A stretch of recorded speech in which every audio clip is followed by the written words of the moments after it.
Kapag hindi ka raw sumuko sa loob ng 24 oras, maglalabas sila ng shoot to kill order laban sa'yo.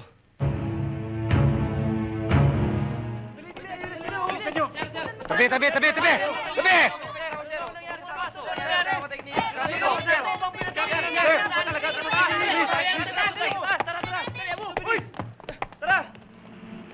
Kayo! Doon kayo!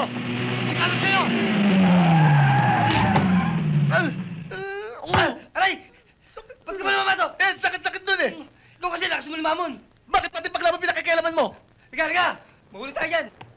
Ikaw talaga kahit kailan, pati paglaban ko pinakikialaman mo! Aray! Naku! Roy! Bakbak! Masakit ba, Ma?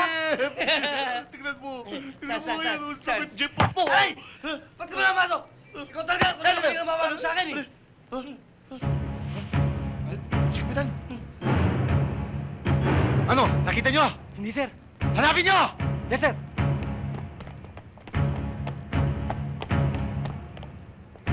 Dito!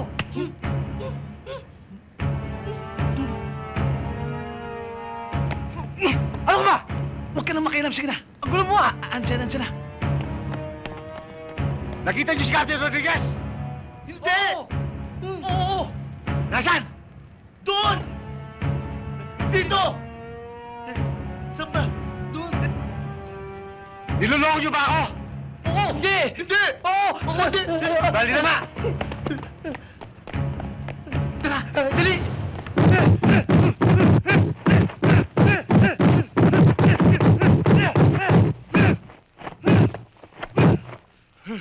Tama na. Anong plano mo ngayon? Bahala na.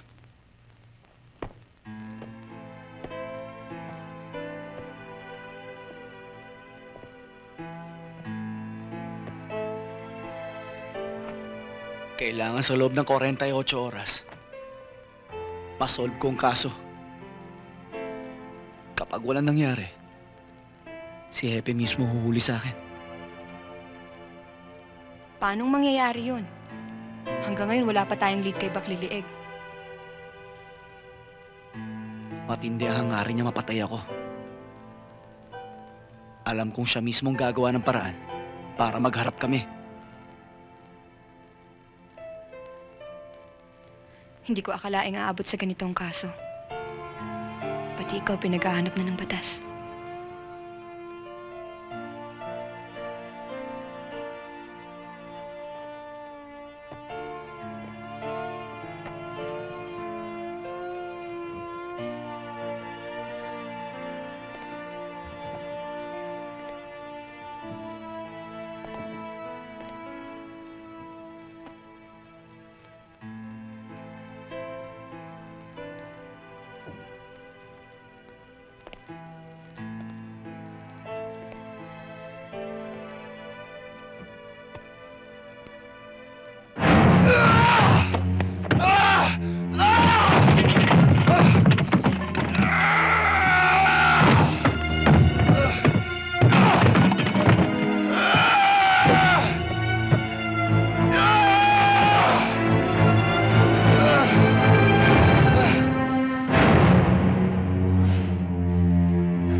Anong balita? Sir, nakita na namin ang hideout ng skinheads. Sir, nabalita namin ang nangyari sa inyo kagabi. Sir, may problema. Naglabas ng order ang CID. Kapag hindi ka raw sumuko sa loob ng 24 oras, maglalabas sila ng shoot to kill order laban sa'yo.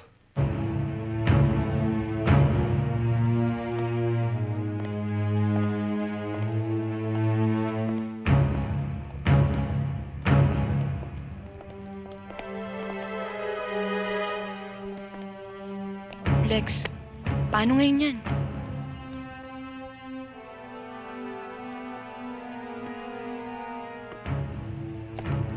Malaking oras pa matitira sa akin. Jake, handa na ba mga bata? Handa na, sir. Naghihintay na lang order nyo. Pati mga gamit natin. Ayos na.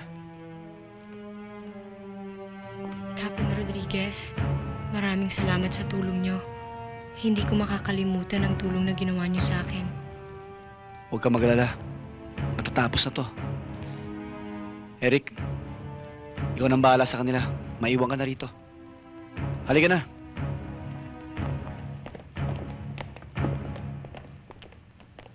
Alex naman, kaya naman namin pakalagaan ang sarili namin dito. Isa pa, wala pa namang nakakaalam itong safe house natin. Mabuti na nakakasiguro.